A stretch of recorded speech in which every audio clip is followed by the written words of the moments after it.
Laqad ablaghtukum risalati rabbi wa nasakhtu lakum fa kaifa asa ala qaumin kafirin. Wa qala nabiyuna sallallahu alaihi wasallam idza azamat ummatid dunya nuziat minha haibatul Islam. Sadaqallahul azim wa sadaqar rasulil karim wa nahnu ala dzalika minasyahidin wasyakirin walhamdulillahi rabbil alamin. Alhamdulillah muhtaramin, moga sama-sama kita bersyukur atas nikmat yang Allah Subhanahu wa taala anugerahkan kepada kita. Bagaimana Allah Subhanahu wa taala telah limpahkan berbagai nikmat. Dengan rahmatnya Allah Subhanahu wa ta'ala membimbing kita, menjadikan diri kita ini sebagai umat baginda Nabi Sallallahu Alaihi Wasallam. Alhamdulillahirabbil alamin.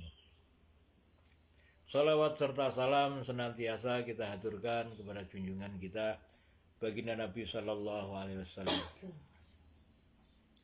Hadratil muhtaramin, kemarin kita telah membahas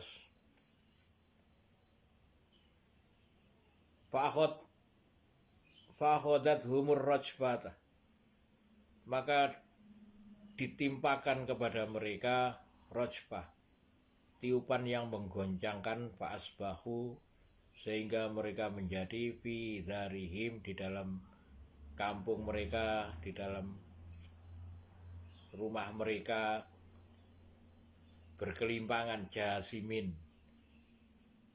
tinggal jasad tanpa nyawa. Alladzina kadzabu Syu'aiban, adalah orang-orang yang mendustakan Nabi Syu'aib, ka'alam yaghnau fiha, seakan-akan mereka ini tidak pernah yaghnau. Kata ini dari kata honi. Honi ini napa jenenge? Sing kecukupan, sugih, kekayaan, seakan-akan tidak ada bekas-bekas dari kekayaan. Ka'alam yaghnau fiha, di dalamnya. Alladzina kadzabu Syu'aiban, adalah orang-orang yang mendustakan Nabi Syu'aib, kanu humul khosirun, adalah mereka-mereka itulah orang-orang yang rugi. Telah kita bahas kemarin 2 ayat. Maka kita lanjutkan ayat yang ke-93. Fatawalla anhum wa qala ya qaumi laqad ablaghtukum risalati rabbi. Fatawallah, maka berpalinglah. Siapa yang berpaling? Nabi Syu'aib. Fatawalla anhum, maka berpalinglah Nabi Syu'aib atas mereka, maksud atas kaum yang telah diturunkan oleh Allah siksa, azab itu. Waqala, kemudian Nabi Syu'aib berkata, ya qaumi, wahai kaumku, laqad ablaghtukum. Lamnya itu lam takkid, lam pasti, sungguh telah ablaghtukum, telah aku sampaikan kepada kalian risalati rabbi. Risalah niku apa yang dibawa oleh Rasul, yaitu agama. Risalati rabbi, risalah dari Tuhanku, wa nasakhtu lakum, dan telah aku nasihatkan kepada kalian. Fakaifa asa ala qaumin kafirin, maka bagaimana asa kesudahan ala qaumin kafirin. Bagaimana kesudahan orang-orang yang ingkar. Hadirin yang dirahmati Allah Subhanahu wa taala. Allah Subhanahu wa taala mengabarkan ini ayat terakhir dari bab tentang bagaimana kaum Madian penduduk Aika yang dikirim kepadanya seorang nabi yang bernama Nabi Syuaib. Mereka mendustakan, mereka berusaha menghalang-halangi Nabi Syuaib mendakwakan agama. Sehingga ayat yang ke-91 Allah Subhanahu wa taala mengabarkan fa'akhodat humur rajfa. Maka ditimpakan kepada mereka ini tiupan yang menggoncangkan. Jadi siksaan ditiup dari atas. Nah, itu nanti ada di dalam Quran surat Hud. Nanti ada yang lebih terperinci di dalam Quran surat Hud, di dalam surat nanti ada bagaimana ceritanya Nabi Syuaib. Allah Subhanahu wa taala mengirimkan awan hitam. Dari awan hitam ini maka Allah Subhanahu wa taala menyiksa mereka dengan suara yang menggelegar. Ini bisa jadi niki napa jenenge geledek, petir. Ono petir sampai mengguncangkan bumi. Masya Allah. Saking gedene petir sampai mengguncangkan bumi. Fa'akhodahumus rajfa. Maka ketika terjadi Nabi Syuaib telah diperintah bersama kaumnya ini keluar dari negeri itu. Maka dilihat dari jauh Nabi Syuaib berpaling, fatawalla anhum, maka berpalinglah Nabi Syuaib dari mereka. Berpaling untuk apa? Untuk menghindari siksa Allah Subhanahu wa taala yang akan ditimpakan kepada kaum Madian itu. Hadirin yang dirahmati Allah Subhanahu wa taala, ini merupakan gambaran bahwa seorang dai itu pasti akan diselamatkan oleh Allah Subhanahu wa taala sebelum terjadi azabnya Allah, sebelum ada siksanya Allah Subhanahu wa taala datang, maka seorang dai itu pasti akan diselamatkan oleh Allah Subhanahu wa taala. Dan sudah sering mulai dari zaman Nabi Nuh, Nabi Hud, Nabi Soleh, kemudian Nabi Lut, Nabi Syuaib, dan nabi-nabi semua itu diselamatkan oleh Allah Subhanahu wa taala. Jadi dai itu nggak perlu melawan. Yang penting menyampaikan dan menasehati. Apabila mereka ini menerima nasihat, maka itu adalah keuntungan bagi bagi yang menerima nasihat itu sendiri.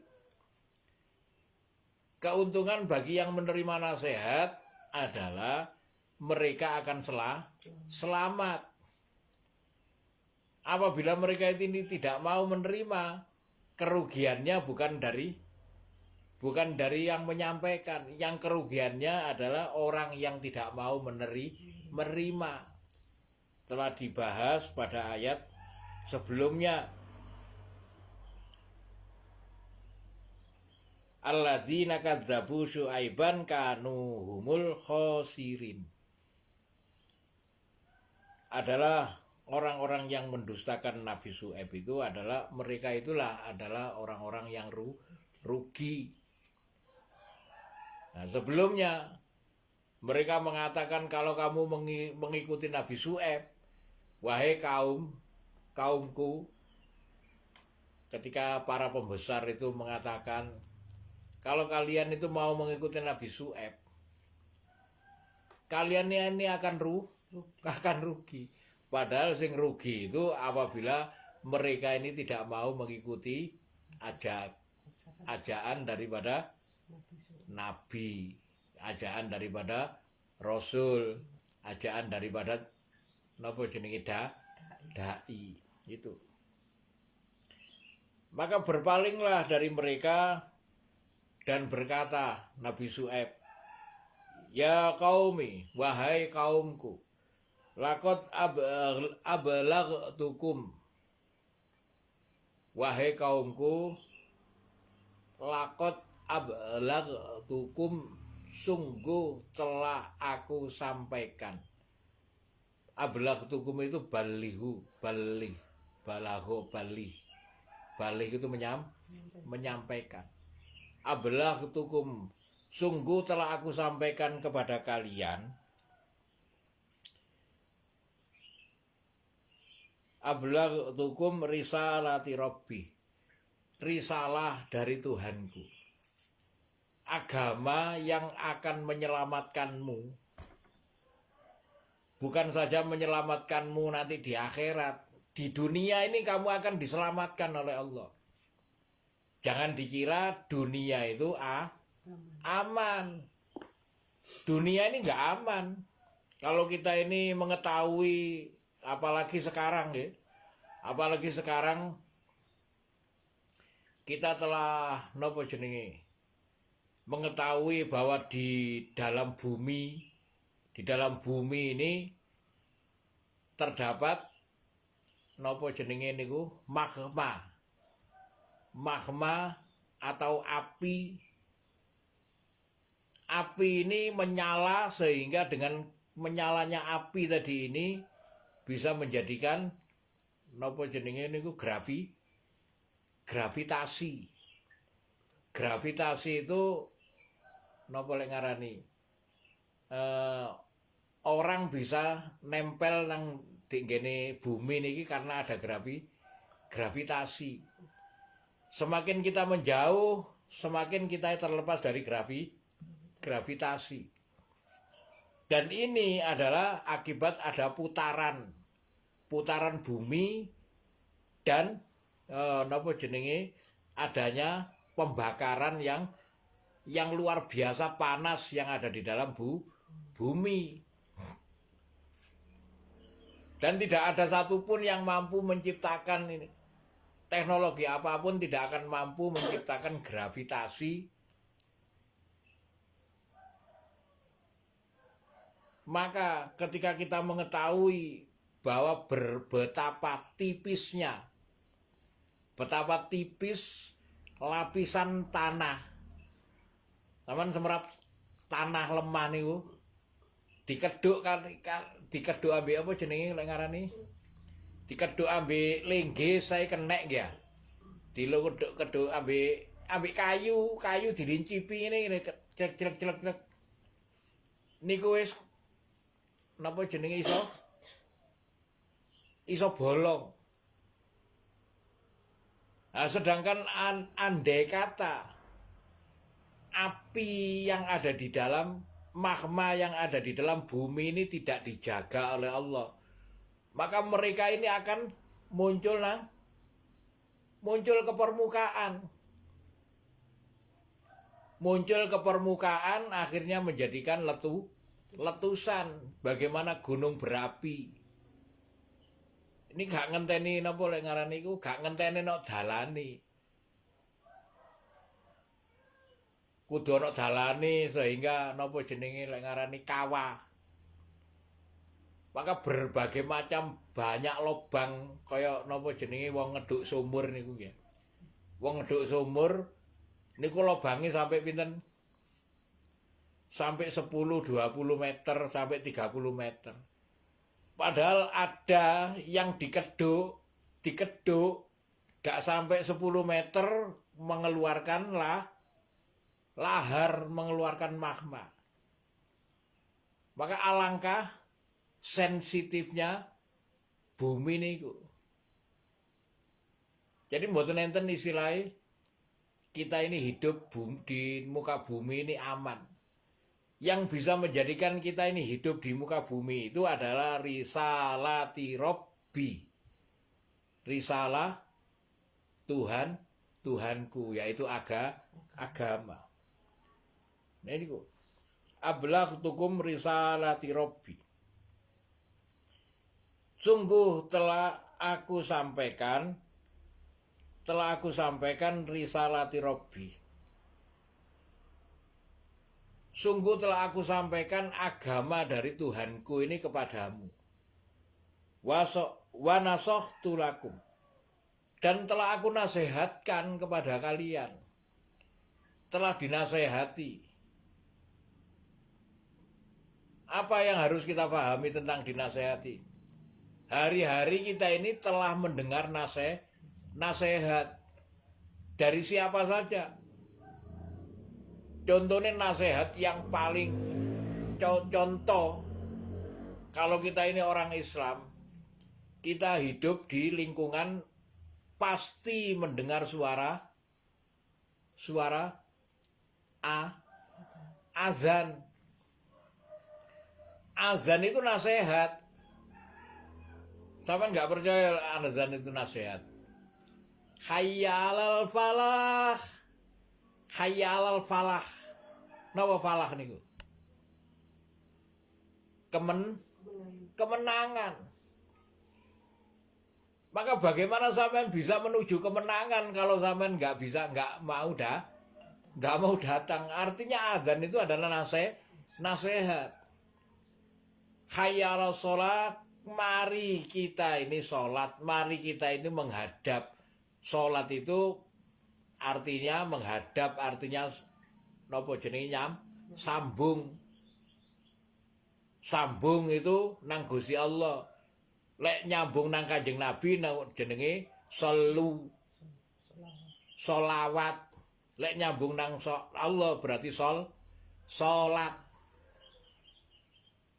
Solu artine nyambung nang Kanjeng Nabi. Carane nyambung nang Kanjeng Nabi berbuat seperti kehidupan Nabi. Lek sholat berarti menghadap kepada Allah. Bagaimana sampean menceritakan kehidupan sampean dalam mulai bangun tidur sampai bangun tidur lagi. Tidur sampai tidur pun sampean harus mencontoh seperti tidurnya Nabi. Nah itu ketika sampean ada kesalahan, nah dari sampean menghadap 5 kali dalam sehari semalam, itu sampean membersihkan kesalahan-kesalahan itu akan diampuni. Dosa-dosa akan diampuni. Ketika sampean nyambung nang Gusti Allah, berarti sampean akan diampuni. Kalau kepingin tahu ini, baca keuntungan sholat. Fadilah sholat. Gitu. Wa nasohtu lakum. Sungguh dan aku telah menasehatkan kepada kalian. Pakaifa asa ala qaumin kafirin. Maka bagaimana akibat fakaifa, maka bagaimanakah asa ala qaumin kafirin, bagaimana kesudahan dari orang-orang yang ingkar. Orang-orang yang ingkar itu kesudahannya napa? Nggak ngenteni nanti dikubur. Dikubur sampai lebih berat lagi. Di dunia itu loh nanti berat. Apalagi nanti dikubur. Nah, insyaallah ngoten mawon fatawalla anhum wa qala ya qaumi laqad ablaghtukum risalati rabbi wa nasakhtu lakum fa kaifa asa ala qaumin kafirin. Itu adalah ayat yang terakhir dari bab tentang Nabi Syuaib. Nah, untuk berikutnya kita masuk kepada bab baru. Wa ma arsalna fi qaryatin min nabiyyin illa akhadna ahlaha bil ba'sa wad dharra la'allahum yadhurraun. Dan tidaklah kami mengutus fi qaryatin di satu tempat min nabiin seorang nabi illa kecuali akhadna kami akan mengambil ahlaha penduduknya bil ba'sa supaya mereka ini kesempitan dan dorok niku kemalangan la'allahum supaya mereka ini yadhurraun supaya mereka ini merendahkan. Yadhurraun itu merendahkan diri, tidak sombong. Itu akan kita bahas pada pertemuan berikutnya. Barakallahu li wa lakum bil Qur'anil azim wa nafa'ani wa iyyakum bima fihi minal ayati wa dzikril hakim. Fataqabbal minni wa minkum tilawatahu innahu wal ghafurur rahim. Monggo dihafalkan. Bismillah.